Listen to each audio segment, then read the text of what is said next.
All right, we are live. On YouTube. Yes, we are. All right. Welcome everyone to our magic hour. We are suffering from an acute case of Mercury retrograde. So hopefully we can have some magic here. So hi, Well, Anu. This is our magic hour. How are you today? Aside from the frazzlement of trying to figure out our Facebook Live. yes. And before that, I had my computer crash today. So I was just wondering if today was meant to be the day, but perhaps what it really means is I got to get my technology skills like up leveled and upgraded. We'll figure it out. This isn't vodka, it's water. All right. Yeah. So maybe we should talk about why we decided to do this. And despite the frazzlement of getting this started and streamed on Facebook, I'm going to actually start recording it so that maybe we can then, Recording in progress. there we go. There we All right. go. So hopefully our people on Facebook will be able to see this at some point. So why don't you introduce yourself because you're the author. When you put it like that. All right.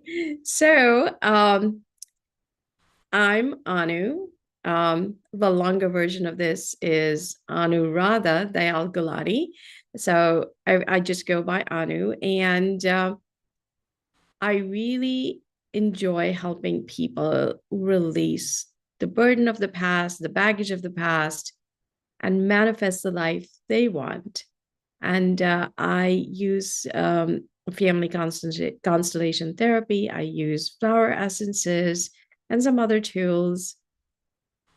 And it's always amazing to see how people are able to create something different just by thinking differently and essentially upleveling their vibration, which allows them to manifest something different.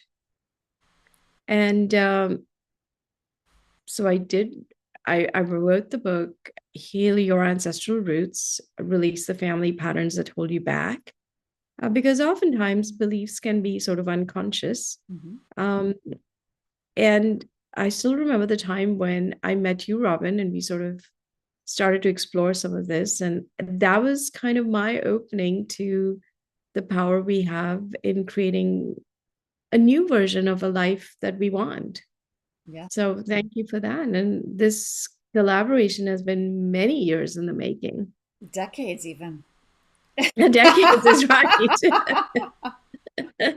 That is so true. True. And yeah, and we decided to call this a magic hour because when we're together, it does feel like magic. And we want to sprinkle some of that everywhere. Absolutely. Absolutely. Yeah, I think it's been a long time. We met when you were here in the Chicago area, and we were both raising our kids and just really navigating what the meaning of life is, how to really deliberately create, which is something that for me, I've always said in my or declared in my kind of tagline for Your Psychic Girlfriend is, to help people deliberately create the life that they desire. And through this journey of being your psychic girlfriend and working with people, healing, helping people heal or become or remember their wholeness, I've learned that we are very powerful creators of our lives. And and a lot of us forget that because we've been trained and schooled, and then we are influenced by our parents, our cultures, our gender, all that. And Hmm. it's been years and years of unlearning things and then choosing new ways of being. And when I say that, it's like, for me, it's more about deciding who I am and choosing who I am versus living by default, which there's nothing wrong about living by default, except when you're self-aware, it's like, oh my gosh, I can't do that. Yeah. And I think what you mean, Robin, in terms of like living by default, which is kind of what we all do, often it's just so easy. What you really mean by that is living intentionally. Yeah. Can we choose to live intentionally?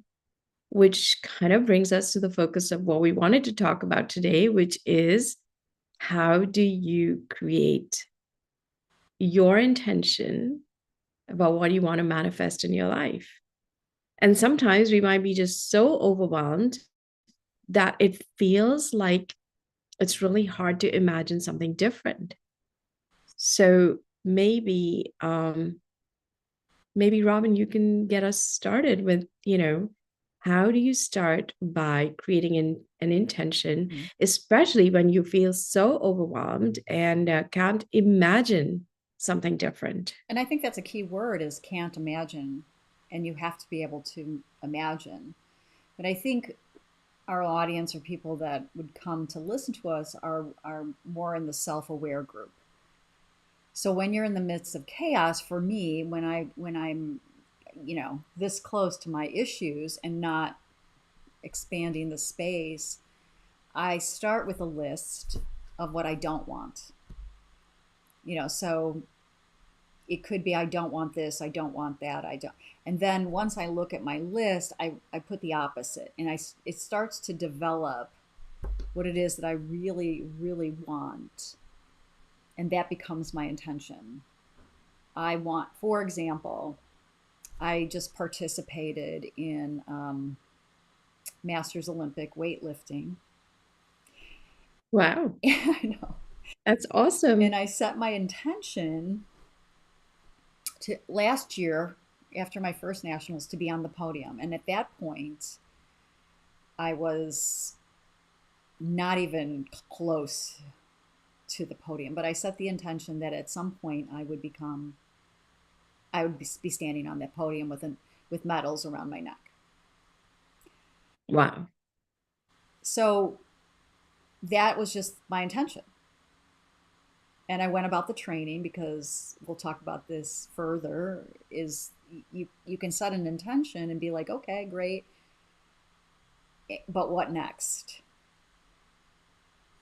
So a lot of it was, then I was able to imagine, because I'd been working with techniques.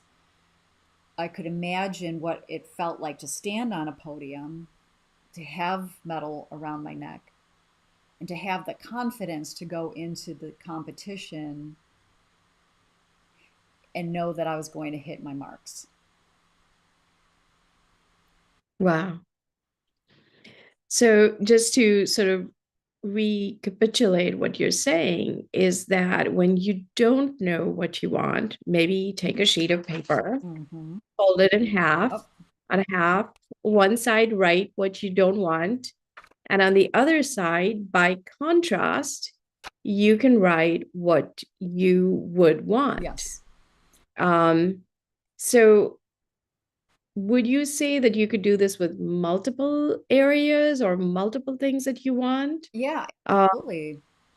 Yes. so it's not just like one thing. You can just talk about like multiple things that you want. Mm-hmm. And if you can't pinpoint something, then you can state, I just want ease and joy in my life. That's my intention, is to have ease and joy in my life. So it can be a broad intention, and it can be a very specific intention. So do you feel that broader intentions are perhaps better to begin with, but then as you sort of get clarity along the way, you can go more specific? Like which one is easier when you want to manifest? I would say probably broad. Broader is easier? Yeah, because I think you don't bump up with the resistance to how, which we know how is none of our business. Mm-hmm. Well, most of us who are manifesting know the how is none of our business. And that's really one of the hardest concepts, I think, to understand is a lot of us have been trained to we need to figure it all out in order to get there. So for me for a long time when you first met me, I was going through a lot of transitions and a lot of stress and a lot of worry. And I wanted a life of joy and ease. That's what my intention was. I was going to find a way to have joy and ease and peace and harmony, actually, for my family. That was one of my intentions because it was so important. And I didn't know how I was going to get there, honestly. I just knew that's what I wanted. That's interesting because when I think of, so I guess maybe I find like even if I want maybe several things at a time, and you're talking about the broader concepts like joy and ease and harmony, and I tend to find like even if I want three or four things, there's like one big thing that takes all of my energy at a certain point. And maybe this is just who I am as a person, because I'll have this one thing which is literally consuming all my energy. Mm. Uh, and even if I'm not looking at how to get there, I'm opening myself up to being guided to how to get there. So I watch for little signals, for little, somebody I might meet or somebody might say something. So I'm open, but I normally find like most of my energy is taken up by that one thing. Yeah. Um, and but I love what you're saying is even if my energy is taken up by one thing and it may not be in the perfect state or in a good state or creating joy and ease or and I'm working to a new state, I'm just sort of looking to being open to being guided. But I love the idea that I could make the process maybe easier for myself by hitting this contrast pattern Yes. of like, here's what I don't like and here's what I would like it to look like. Yes. um And it can be as and simple as, that's important. I don't want a job that pays me $2 an hour. You know what I mean? It can be as simple as that. So the opposite would be I want a job that pays me X amount of dollars. Or even if you want to keep it broad, and I want a job that values me with Hmm. whatever that looks like for me. So it's knowing values too. When you set an intention, what are your values? Who are you? What are you about? And that's also like a more sort of advanced way of manifesting is it's not about what, it's about who you are, Right. Yeah. you know. um and I think it's interesting, because as a former economist, I don't know if once you're an economist you're always an economist, I don't know, but I consider myself my maybe like I'm an expired economist, but economics, one of the most early fundamental things they teach you is that people act in their own self-interest. And I have to say that, coming from India, I always found that a little strange that, and maybe to some extent is true, and maybe it is fully true. But I do think that when you have values might make you act in a way that is not necessarily driven completely by self interest. And I think becoming a parent, becoming a grandparent, becoming an aunt, but whatever it might be, um, you start to act in someone else's interest, or you act in from a place of higher values that may not always have you doing what you would want to do at that moment, or what you want to do which is in your self-interest, or your even self-preservation. Yeah. But if you ultimately look at it, I'm going to challenge Okay. you on this. For anyone who says, well, I'm going to do something for someone else, it's always a feel good situation too to help someone. So then it Mm-hmm. ultimately does become something of its self interest, Mm-hmm. you know. Mm-hmm. Um, and I don't mean this like in a sort of selfish, Mm-hmm. the negative Yeah. connotation of it. Mm-hmm. But I mean, our lives are our lives. And so if you value doing for others, that's a value that you know that feels good to you. That's a value that you want to do. Right. Otherwise, then it becomes unhealthy. Mm-hmm. But Yeah. I agree with you in part. Mm-hmm. Yeah. And I think so when you keep doing for others without taking out time for yourself, then you end up in that zone of resentment and anger and all of that, uh, or the enraged empath.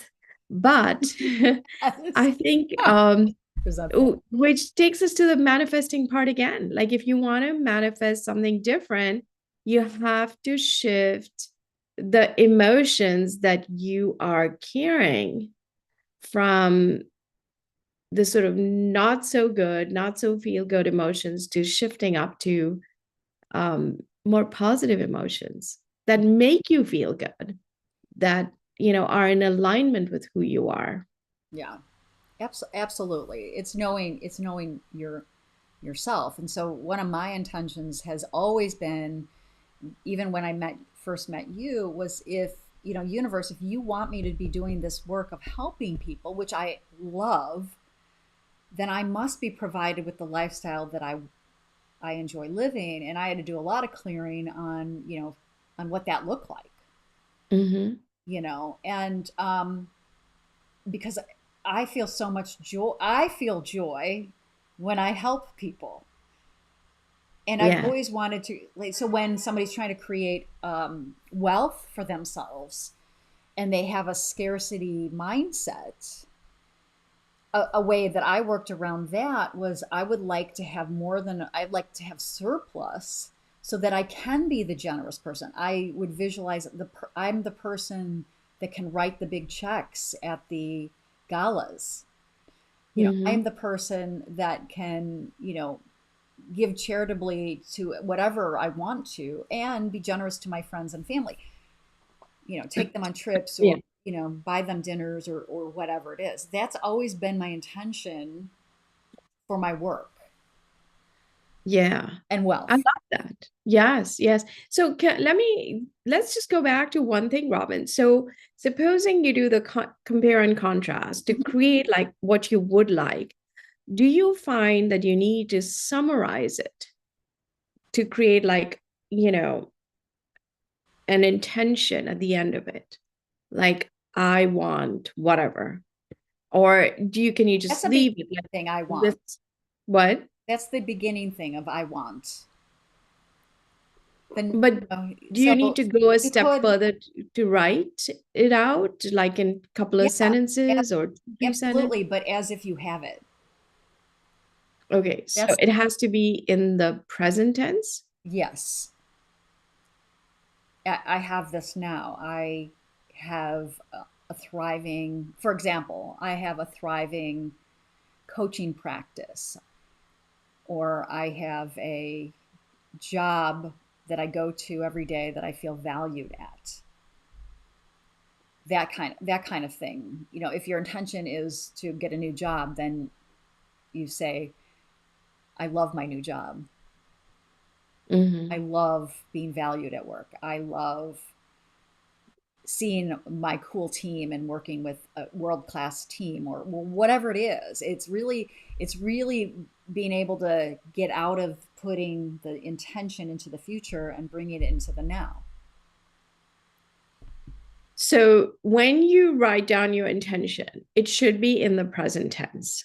Yeah, as if you have it. But that's like one of the next steps. I mean, to start with, you could make your list of I don't wants and then put the opposite next Hmm. to the line. And then to your point, summarize I want X, Y, and Z. I want this. And the next thing would be, you know, Well, there's a lot of steps in between, but that would be your next, your ultimate goal is to like write it as if you have it and like really understand that you have it.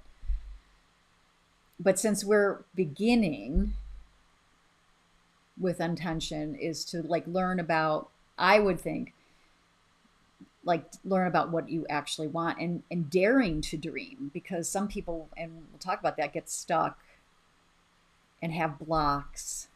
Hmm. Number one, because they don't think they deserve it, or people will look at them and think whatever they're going to think. Yeah. Like if you wanted a Mercedes Benz, the highest level one, like some people are going to say, and you will get this pushback from some people, oh, it costs too much to fix, or blah blah blah blah, or you're not that pretentious, or all that stuff, and you're like, my want is my want. You may not want that. I want midnight blue. Mhm. Thank you very much. you know, so it's getting, it's like getting past like what it is that keeps you from having what you want. And Mm. find that out really quickly when you're trying to set an intention. Yeah, which then comes to the emotions that could be standing in the way of Mm. your feeling like you could have this. Yeah, Um, so this is kind of where I think maybe flower essences could be helpful cool. because the essences, I mean, they kind of work effortlessly. They work in terms of shifting how you feel without you're having to do much Hmm. um, work on your own. So I think, for instance, if you were feeling like I don't deserve this, then you could take a flower essence that helped you feel you're worthy of deserving that, Hmm. you know, like crab apple, because sometimes the feeling of like, I don't deserve this is like coming from a place of shame, like a place of even like lack of inner confidence, which is, the essence is large. But even as I'm saying this, I think one thing that's interesting is the essence of wild oat is for direction. So Oh, I didn't. it's like for inner direction and inner guidance. So Uh, often when I'm wondering what to do next or, what do I do, I will take wild oat. And sometimes it helps me just see things differently, like imagine something different. so explain a little Um, bit more about how the flower essences work, like, and give a little bit of background on your studies, because I know when I first met you, you were into it, and now you're an expert, and I'm like, Oh, I don't know about that. But the Omega Institute had this like pyramid with all these different emotions and you know, guilt and shame and fear and anger and sadness all vibrate at these lower levels. And then you move up and there's peace and gratitude and harmony and all of those compassion, they vibrate at higher levels, and manifestation is always requiring us to be in the higher levels, especially something like gratitude. Mhm. um and I do want to share a story actually, Robin, that connects with you. So what the essences do is they help lift those frequencies. Mm. So, so that you can start to vibrate at a higher frequency. And at that frequency, you then create the magic because you are starting to see things differently. You're starting to see grace, you're starting to see synchronicity, you're starting to see guidance. All of that is happening. And then that sort of increases your ability to shift and manifest in your life. Um, which reminds me, all of a sudden, I'm remembering a story with you. And I want to share the story, if that's okay. Absolutely, why not? So I remember when we were in Chicago, and I don't even know if this is the first time I met you or if this is how I went. But I definitely want to meet you after this. So we were sleeping at night, and I'm a really light sleeper. My husband's a heavy sleeper. Like once he sleeps, it's hard to wake him up. But my 3-year-old came into our bedroom, and somehow I didn't wake up, but my husband did. And at that moment, the ceiling started to open up. And there was this, it was like this big cracking noise, but it almost felt like it could have been outside. It was so big. Um, and my husband pulled our son out of the room. And then he tried to pull me out of the room, but I was kind of slow because I was really fast asleep. And the big beam, um I guess it's called a supporting beam, like it came down, it brought the ceiling down, it brought the side walls down, and it hit me on the head. And I was bleeding. So I he pulled me out onto the landing, and we were so stunned and so shocked. And I ended up getting 13 stitches. But then I thought about, that phrase that says, when God whispers, when God speaks, he whispers, then he speaks more loudly, and then finally he hits you with a 2x4. And I remember going to see Literally. you like, okay, this was a 2x4. What on earth happened? And at that point, I'd been really unhappy about being in Chicago because I'd left DC and I'd moved there. And I remember whatever else we talked about, but one of the things you said was that if you want to change something, you have to be grateful for where you are now. And I think that's a really hard one for anybody, Hmm. Hmm. to be grateful for where you are now. Um, but I just, to close the loop on this, that was a hard one for me then. When I did leave Chicago, I was so grateful to, you know, for my life there, for being there. But I want to say that a key flower essence for shifting and being grateful is willow. Willow. Oh, Willow my favorite. flower essence Yep.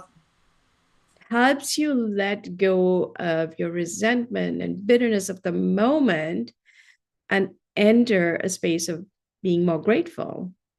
And then I think the manifestation process can start. Yeah. I agree. And I thank you for sharing that because that was a tough lesson. It Yes. is a tough lesson for a lot of people, especially when they're struggling with their current reality. Mm-hmm. I always like how you said it with, God gives you the whisper, then the nudge. I kind of look at that as, this is the universe. You've made a declaration. You made a declaration. I want to live somewhere else. I want to live wherever, anywhere but Chicago, whatever it is. And the universe is like, gotcha, cool. And then you don't listen to it. Like, opportunities come, and you're like, no, no, no, I can't do it. I can't, whatever. And eventually something occurs like that. And now I'm better at the subtle whispers.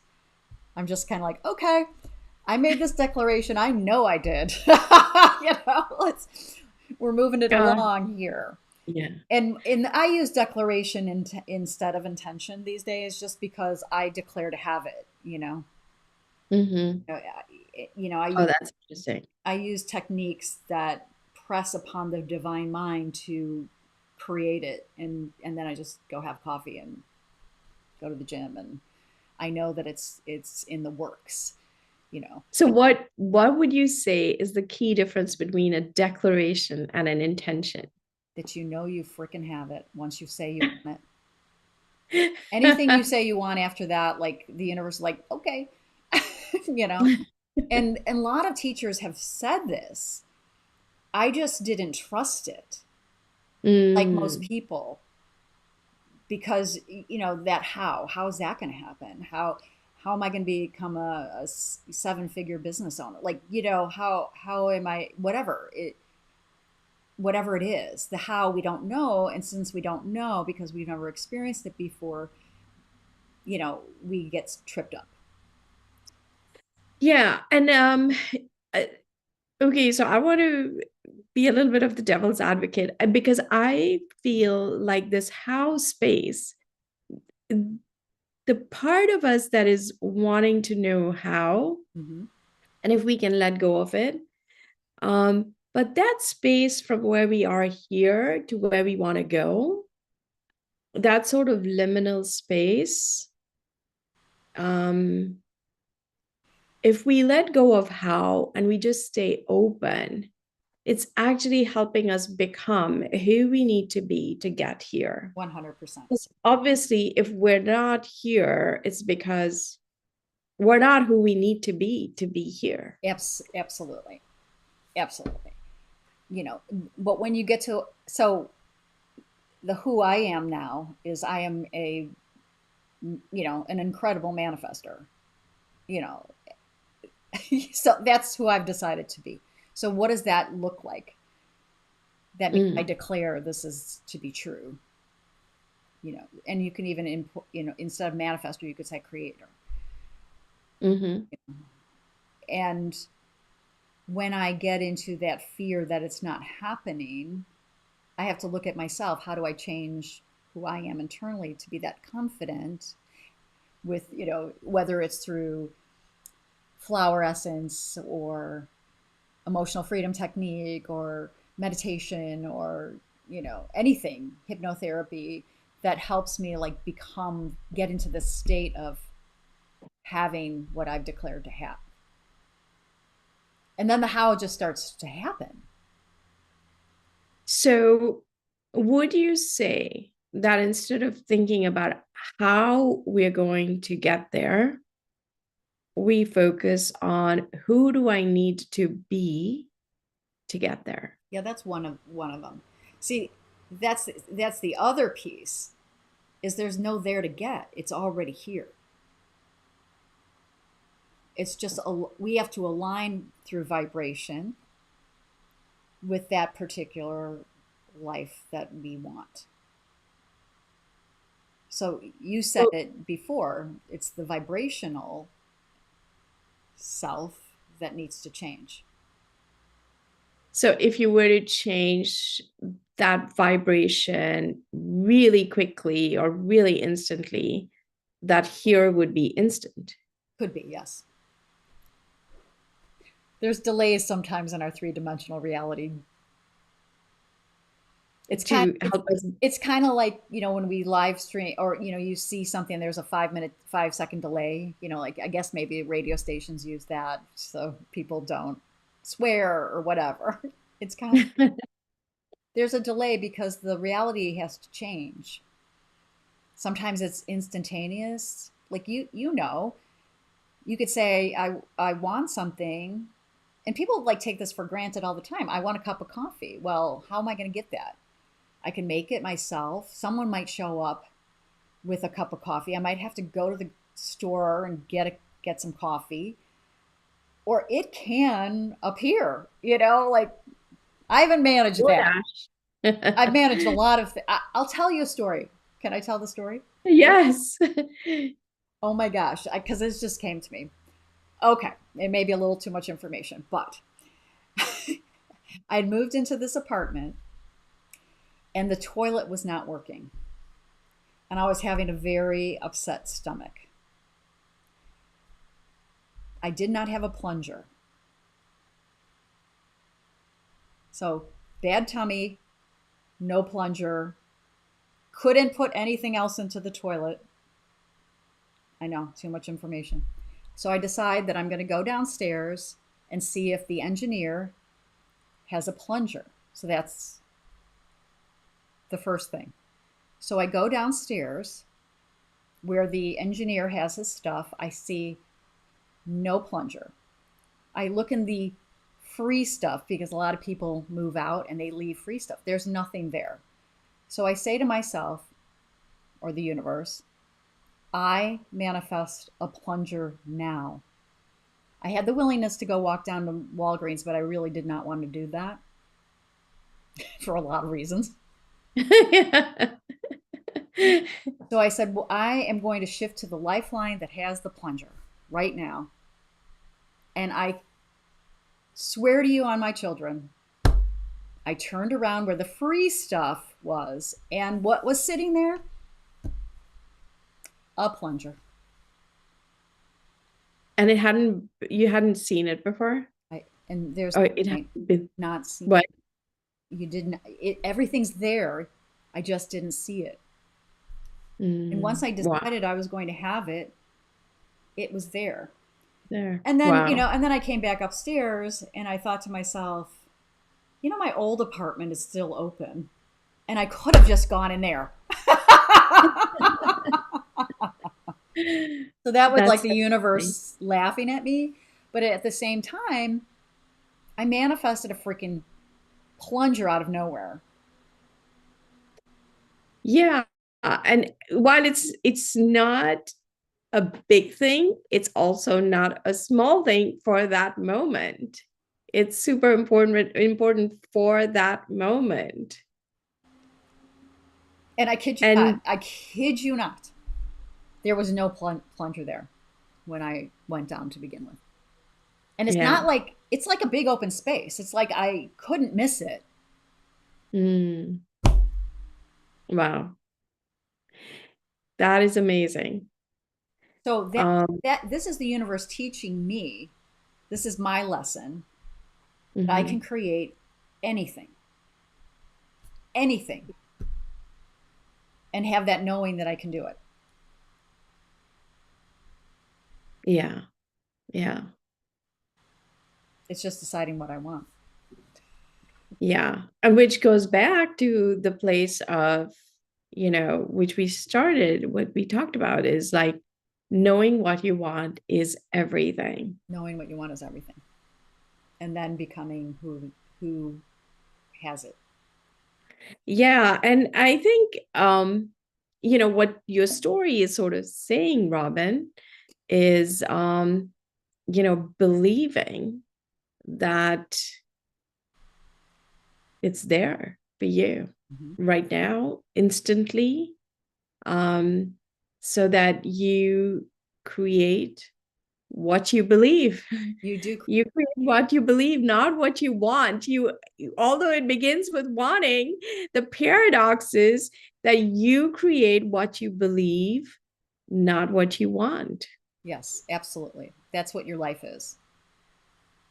And that, Yeah. when you're experiencing life a certain way, it is really a good time to investigate what it is that you believe, and then shift if you can. Shift a thought about it.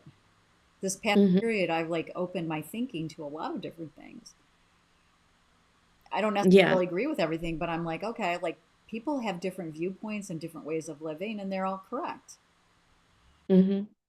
And I think, there's something about being on the spiritual path. Like whenever you decide to adopt it, like adopt a different way of living, a different way of being, a different way of thinking, you are entering into a dynamic space because the who you are today is not who you were yesterday. Um, the person who I'm going to be this evening is one who's going to have figured out how to do Facebook Live I know, as right? opposed to the person who I was this morning. Um, but we are dynamically shifting all the time. Hmm. And that makes it exciting, but it also means we are opening ourselves up to new experiences because that's part of letting go of the resistance to the flow of life. To be in the flow of life, you actually want to open yourself up to experiencing new things, Hmm. and not necessarily everything, but those that are in alignment with what's going to take you to whatever you're here on earth for. Absolutely. Absolutely. Yeah. And you mentioned a good point, is like, later on today you're going to be more technologically savvy. Uh-huh. you know. But the other piece of it too is when you encounter people, other people, like we relate to them in the same way we did the last time we saw them. So we don't allow them necessarily to be new people. So if we believe we're new people, then we can open ourselves up with curiosity about who that person is in front of us, which will help our relationships. But that's a whole other story for another day. Yes, yes. And which brings us to, given that we have a couple minutes left, maybe we can talk about, um, what we plan to cover in the next session. Our next session is May 8th, May 8th. which is 12:30 Eastern, 11:30 Central. And maybe, do you want to share a little bit about what we will be doing in the next session and how we're going to talk more about working with your intention, and maybe sort of like identifying the blocks to your intention, Mm-hmm. because those are the subconscious blocks, and maybe we can talk about how we can identify and work with those blocks next time. Yeah, well, I think if people are listening to this right now, then like I would suggest they try making an intention and then reporting back to what happened for them. As you know, did they have trouble, what kind of blocks, and we can work on, you know, what we suggest on dissipating that resistance or those blocks, or the perspective that you're stuck, you know. You're never stuck. Yeah. You know, because you're able to think, I think. Mm-hmm. That's the only, you know, if you can change your perception, you know, Mm-hmm. we'll troubleshoot the blocks. And Yeah, that sounds great. And so we would like to invite your questions, but if you want to put your intention, but put your questions, whether you send them to you, Robin, or you post them in my Facebook group. We will, take those questions. They will be the starting point for our discussion next time, where we will work on identifying how to actually both identify as well as then release the blocks to manifesting your intention. absolutely. And And yeah, go ahead. I will, because this is on this is on YouTube too. I will post the link to the Facebook page for anybody who wants to join and learn more about Anu and her heal your ancestral roots. Also, grab a book from Amazon. I will put And that in the description in the YouTube as well. okay. Thank you, Robin. And in the meantime, we will leave everybody with, you create what you believe and not what you want. Absolutely. So dream big, It's believe it. believing. It's like a Ted Yeah. Lasso. All right. Well, thank you everyone for watching. Recording stopped.